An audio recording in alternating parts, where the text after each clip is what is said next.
Can Florida State knock off Alabama in week one?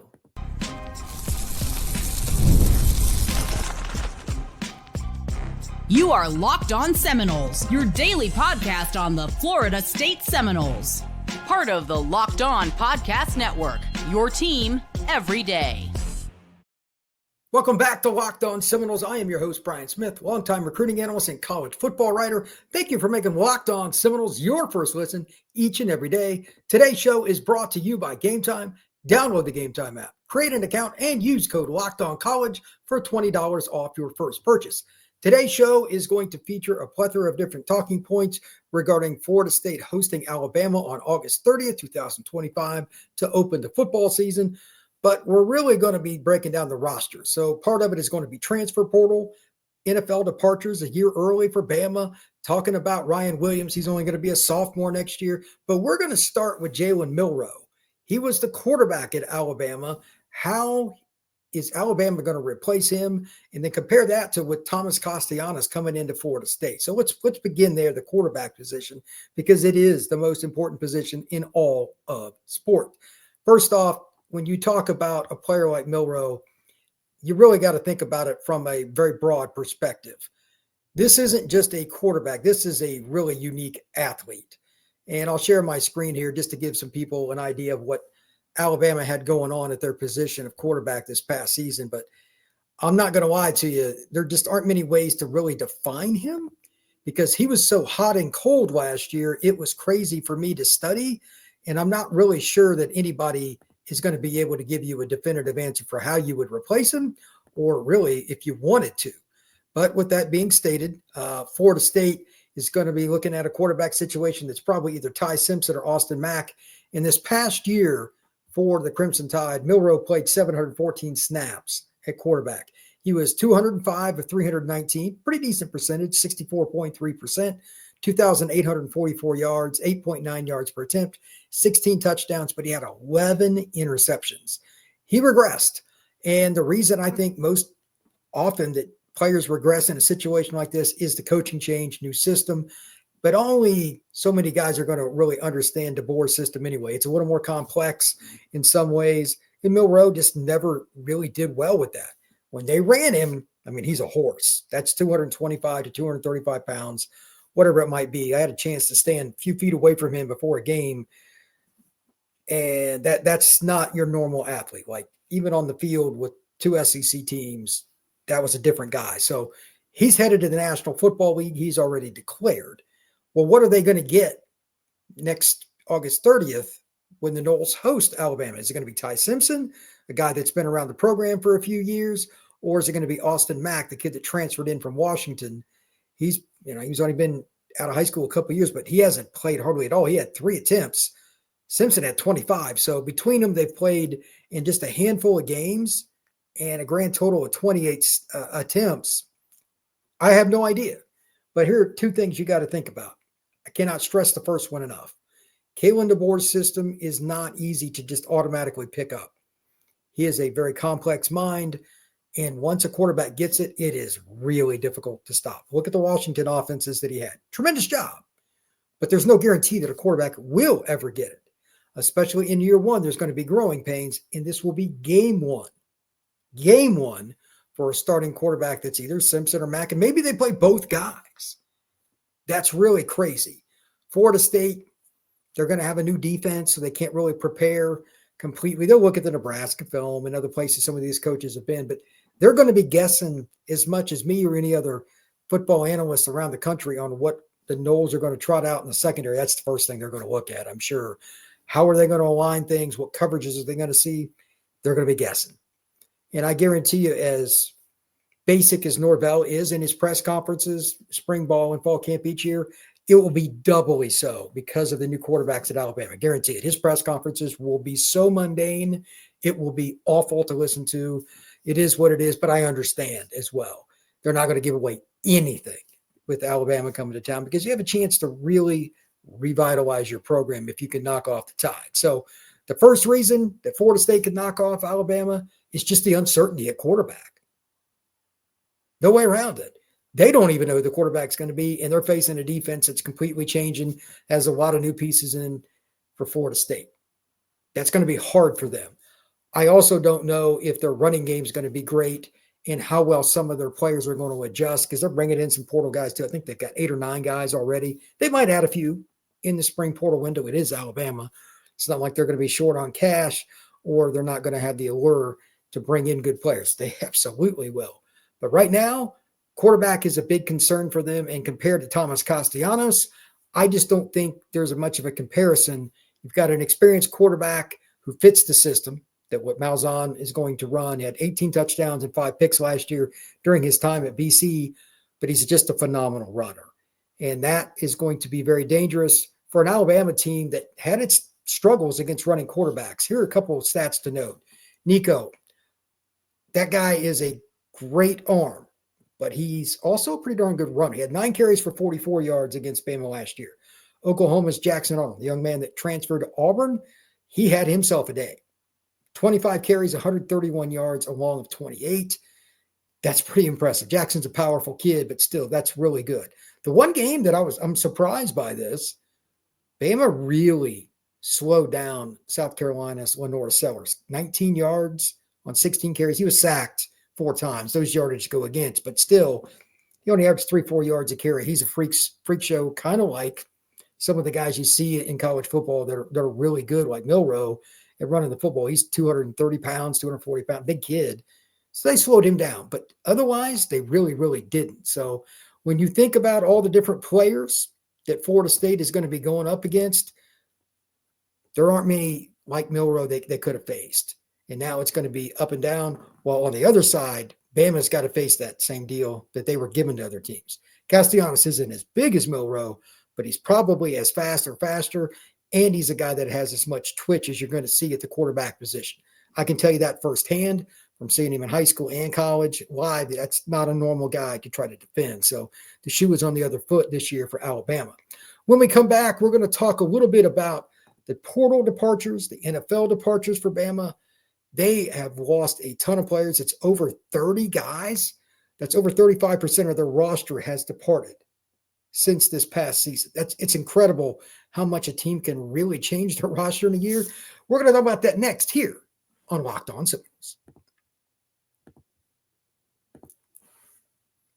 Attending NFL playoff games is an experience like no other. The energy, excitement, and connection with the fans is unmatched. The thrill of seeing anybody in the playoffs is awesome. I don't care which game it is. And a friend of mine's just getting ready to head off to see Buffalo play at Kansas City. He wasn't smart enough, though, to use Game Time, but don't let that be your mistake as well. He paid way too much. This year, Game Time makes it easier to create unforgettable moments with the NFL playoffs and a new feature called Game Time Picks. Filters out all the fluff and allows you to see the best prices for a game so you can save more money than a buddy of mine just did. Use Game Time Picks to grab tickets at an upcoming playoff game, and it couldn't have been easier for me to go through and look at all the prices. I didn't remind my friend about some of them, but some of these super deals are right there in front of your face, and you can do it on your phone. So take the guesswork out of buying tickets with Game Time. Download the app, create an account, and use code LOCKEDONCollege for $20 off your first purchase. Terms apply. Again, create an account and use code LOCKEDONCOLLEGE for $20 off. Download Game Time today. Last minute tickets, lowest price guaranteed. Florida State will also benefit from more than just Bama losing its starting quarterback. The number of players, as I started to research through this, that they've had I don't want to call it a purge because there's no way you're going to tell me that Alabama wanted some of these guys gone. All right, here's a combination of it. The draft, obviously, Jalen Milroe has turned pro.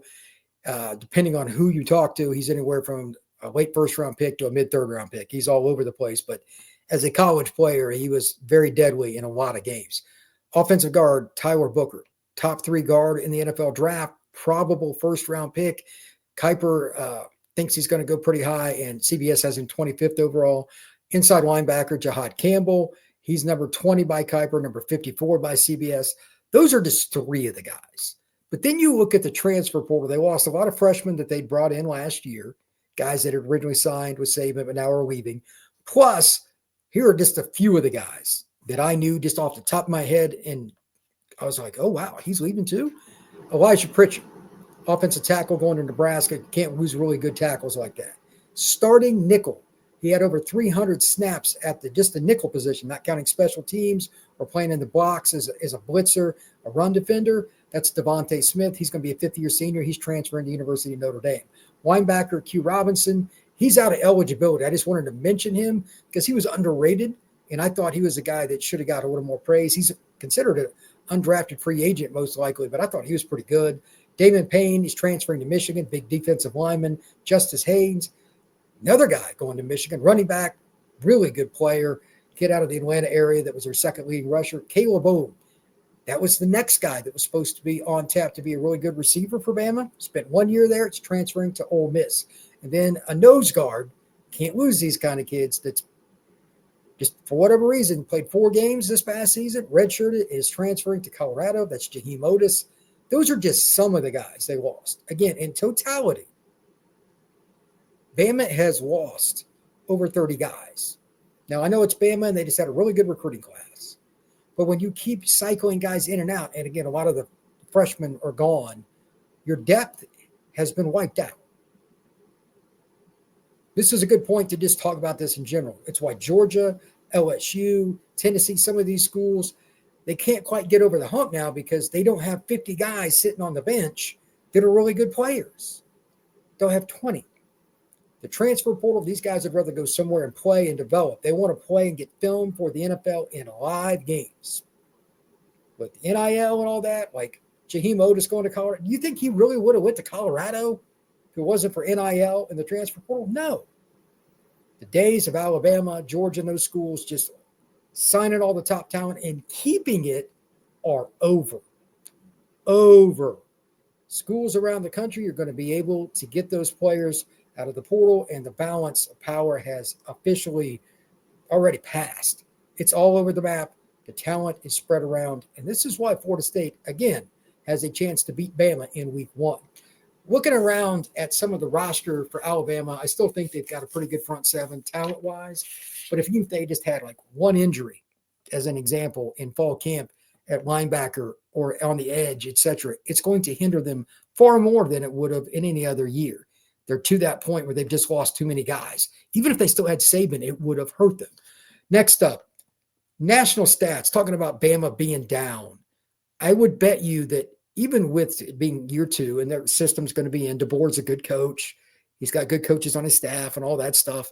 I still think they will be a little bit down. That's just a prediction.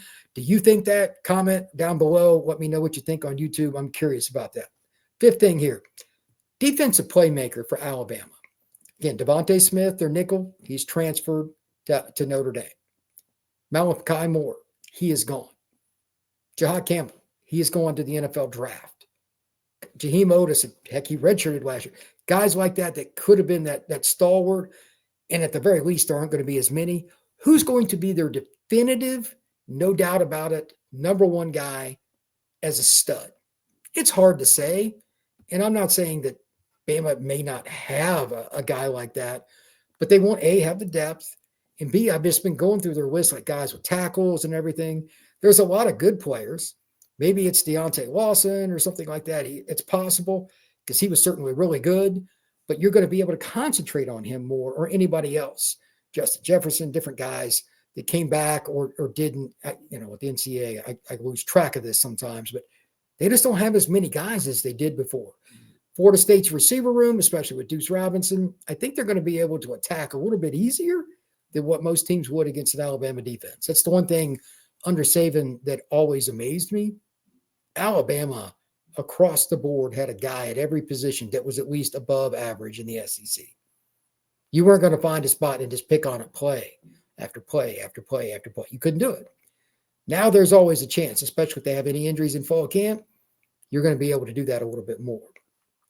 Now for the one that I'm going to have the most fun with. How will Alabama handle Thomas Castellanos? So let's flip it around. Castellanos, we talked about briefly a moment ago, but I want to go into this a little more.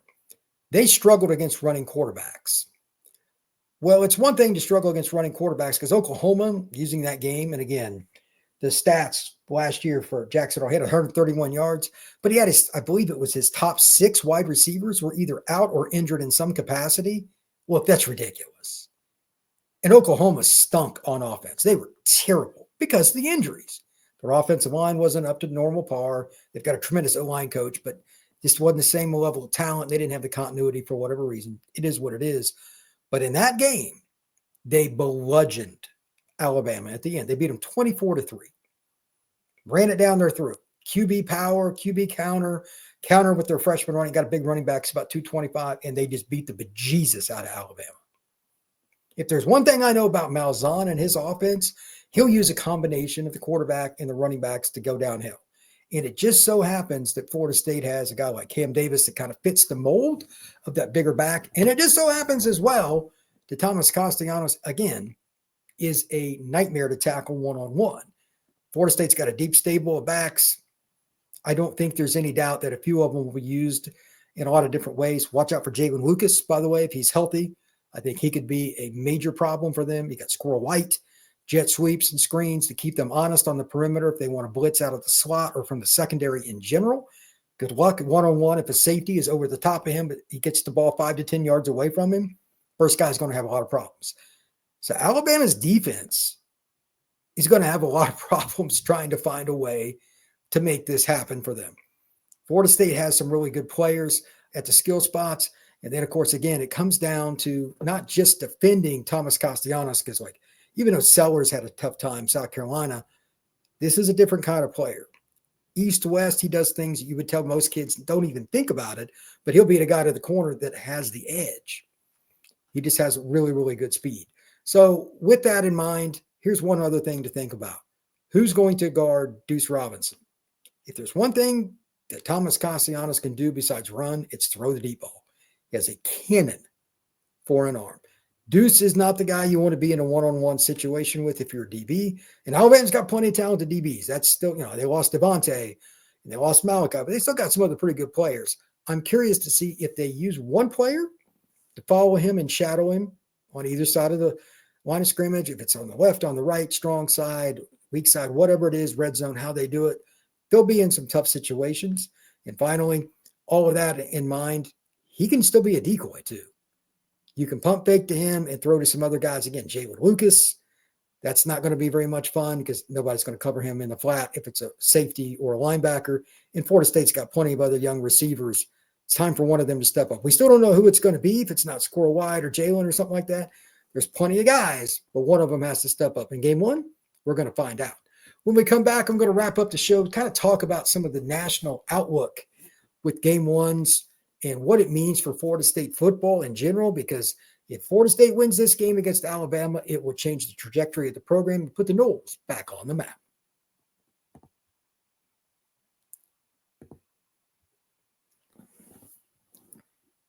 What would it mean if Florida State did beat Alabama in week one?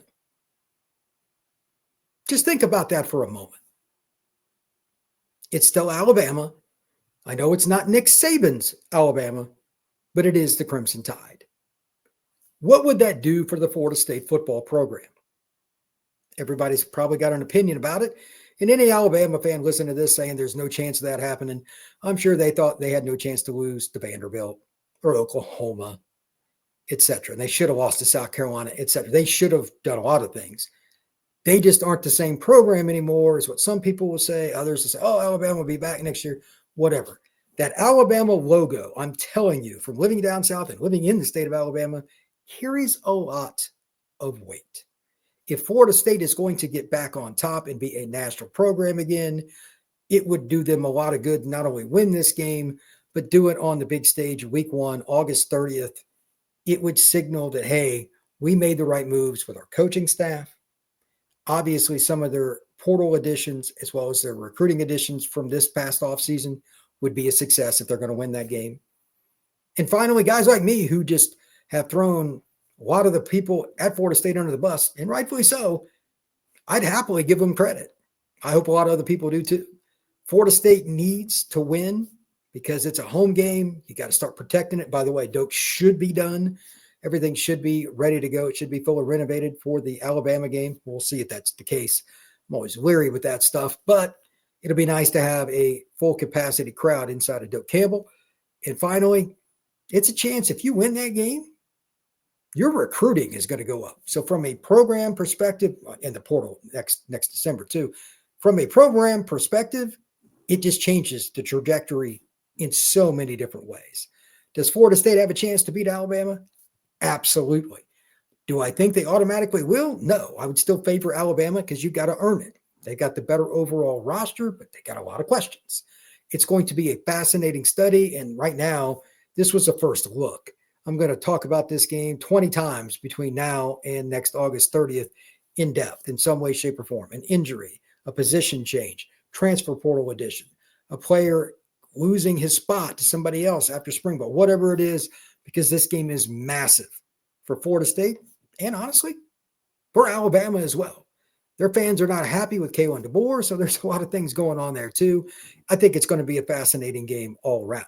Thank you once again for making Locked On Seminoles your first listen each and every day. I truly appreciate you stopping in to talk Seminoles with me. Make sure you hit that like button, that notification bell, and subscribe to this podcast. Share it if you would with other Florida State fans, as I'd love to get in front of them to talk Seminoles. Everybody have a good day, and I will talk to you again soon.